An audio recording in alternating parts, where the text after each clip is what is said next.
My boyfriend broke up with me because I did not take a PhD and it ruined his life. Now he keeps on coming back to me, but I don't want him in my life anymore. I had been with my fiancé, Alex, since 2020. We met at a friend's party, hit it off, and had been together ever since. He finished his doctorate in economics just last year. Since then he has been working at the uni. I have my master's in media sciences and decided to start working instead of going for a PhD. So the problem is that Alex broke up with me last Monday. It was literally so surreal and honestly, just weird. For the past few months, he'd been acting strange. He was making demands and then dropping them immediately. A few examples: he told me we were going to paint our walls back from dark green to white. When I asked why, he just said, "For F's sake, forget it," and never brought it up again, even when I asked. Another time, he came home and got mad because I was sitting on the couch with my head covered in a blanket. I had cramps. He was upset because I was just sitting there watching Netflix. Mind you, the house was spotless. When I tried to talk about it, he said, "Forget it, it's not a big deal." This kind of thing became common. Every time I tried to communicate,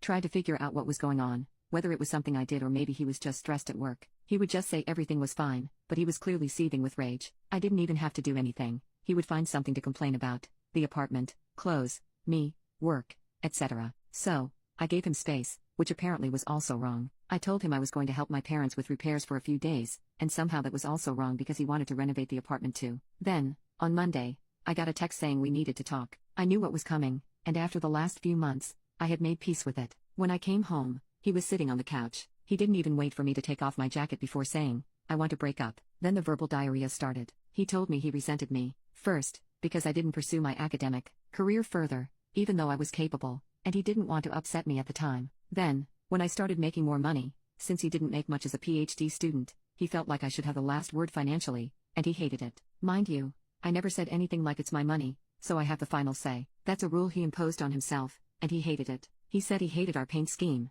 the couch, and even our effing crockpot. Then, he told me he had rejected a better PhD program to stay here because I had already started my job by the time he got the acceptance letters. Only, he never told me he had even applied overseas. He said a few months ago he checked in with a friend who's in that program, saw how they were thriving, and decided I ruined his life. He said I had too much control over his life and that he hated the idea that I could just decide not to pay for things and F him over. I honestly don't even know what that means. He also said he hated that all his friends loved me and didn't let him vent about me. Then he said again, "I'm done." I was floored. I had already made peace with the idea that we were ending, and it hurt, but after that rant, I was just disgusted. I looked at him, probably with a disgusted expression, and said, "Okay." He lost it. He said this is exactly what he meant, that it was horrible. We had been together for 4 years, and all I had to say was okay to our breakup. I just asked if he wanted to stay here while he figured out where to go. He said, "Typical, of course, you're holding the apartment over me," and started ranting again, so I just left. I told my parents, and they were also confused. My dad suggested I reach out to our landlord and explain the situation to see what options I have. I can keep paying the rent with no problem myself. He covered the utilities and some subscriptions. Just to reiterate,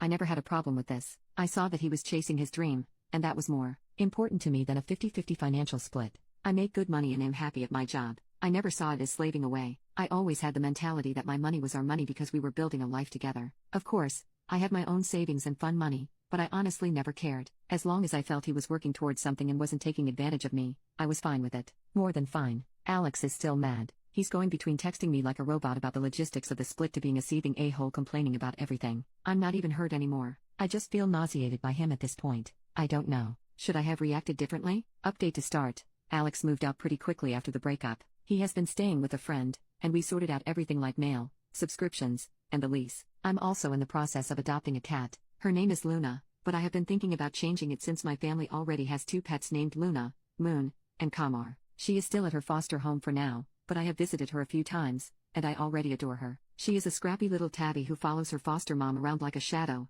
and I can't wait for her to move in during the first week of December. I've already gotten her bowls, toys, and a bed by the window ready. Now on to what happened. Last week, I was out showing someone around the city. He is the son of my parents' friends who recently moved here for work. My parents asked me to help him get familiar with the area, so I agreed. It was nothing special, just walking around, grabbing coffee, and pointing out useful spots in the city. Apparently, Alex saw us. I didn't even realize he was there, but later that night, I started getting texts from an unknown number. I guess he got a new number since I blocked his old one. The texts were just weird. He accused me of flaunting my new relationship in public, said I must have been seeing this guy before we broke up, and told me that everything he suspected about me was true. I didn't respond. I wasn't going to entertain his paranoia. The messages kept coming though. They went from angry to desperate, with him saying things like, "At least admit you were lying to me," and, Was anything about us even real? It was exhausting and honestly a little scary to see how quickly he spiraled. For the record, this guy isn't my boyfriend. He's not even someone I'm interested in. He's just the son of family friends who needed help settling into the city. The whole thing was completely innocent, but Alex has twisted it into some kind of betrayal in his head. What gets me is how little Alex seems to know me.